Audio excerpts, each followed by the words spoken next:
कहना और कुम्हार की रोचक पुरानी कथा। प्रभु श्री कृष्ण ने गोपियों के साथ बहुत सी लीलाएं की है।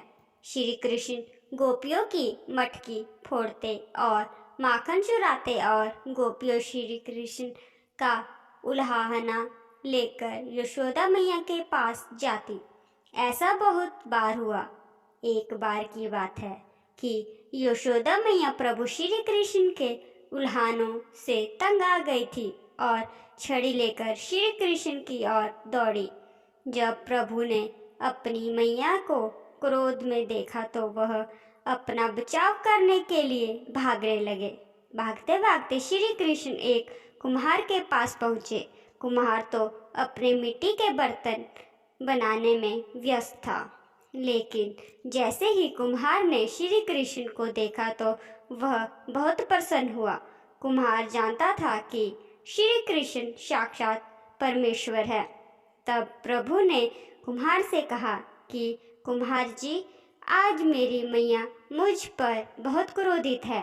मैया छड़ी लेकर मेरे पीछे आ रही है। भैया मुझे कहीं छुपा लो।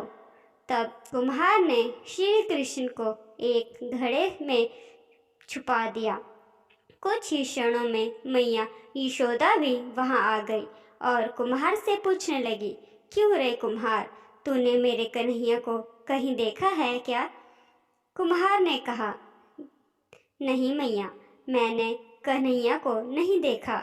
श्री कृष्ण यह सब बातें बड़े से घड़े के नीचे छुपकर सुन रहे थे। मैया तो वहां से चली गई। अब प्रभु श्री कृष्ण कुम्हार से कहते हैं, कुम्हार जी, यदि मैया चली गई है तो मुझे इस घड़े से बाहर निकालो। कुम्हार बोला, ऐसे नहीं प्रभु जी, पहले मुझे 84 लाख योनियों के बंधन से मुक्त करने का वचन दीजिए। भगवान मुस्कुराते हुए कहा, ठीक है, मैं तुम्हें 84 लाख योनियों से मुक्त करने का वचन देता हूँ। अब तो मुझे बाहर निकाल दो। कुम्हार कहने लगा, मुझे अकेला नहीं प्रभु जी, मेरे परिवार के सभी लोगों को भी 84 लाख योनियों से मुक्त कर दीजिए। वचन देंगे तो मैं आपको इस घड़े से बाहर निकाल दूंगा। प्रभु जी कहते हैं, चलो ठीक है, उनको भी 84 लाख योनियों के बंधन से मुक्त होने का मैं वचन देता हूँ। अब तो मुझे घड़े से बाहर निकाल दो। अब कुमार कहता है, बस प्रभु जी, एक विनती और है, उसे भी पूरा करने का वचन दे दो तो मैं आपको घड़े से बाहर निकाल दूंगा। भगवान बोले, वो भी बता दे, क्या कहना चाहते हो? कुम्हार कहने लगा, प्रभु जी, जिस घड़े के नीचे आप छुपे हो उसकी मिट्टी मेरे बैलों के ऊपर लाद के लाई गई है। मेरे इन बैलों को भी 84 के बंधन से मुक्त कर दीजिए। भगवान ने कुम्हार के प्रेम पर प्रसन्न होकर उन बैलों को भी 84 लाख योनियों के बंधन से मुक्त कराने का वचन दे दिया। प्रभु बोले, अब तो तुम्हारी सब इच्छाएं पूरी हो गई है, अब तो मुझे घड़े से बाहर निकाल दो।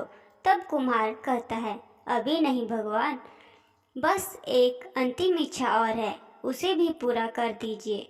और वह यह है, जो भी प्राणी हम दोनों के बीच के इस संवाद को सुनेगा उसे भी आप 84 लाख योनियों से मुक्त कर देंगे।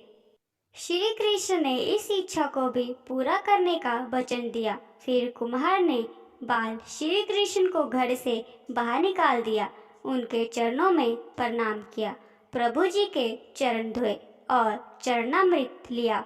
अपनी पूरी झोंपड़ी में चरणामृत को छिड़का दिया और प्रभु जी के गले लगकर इतना रोया कि प्रभु में ही विलीन हो गए।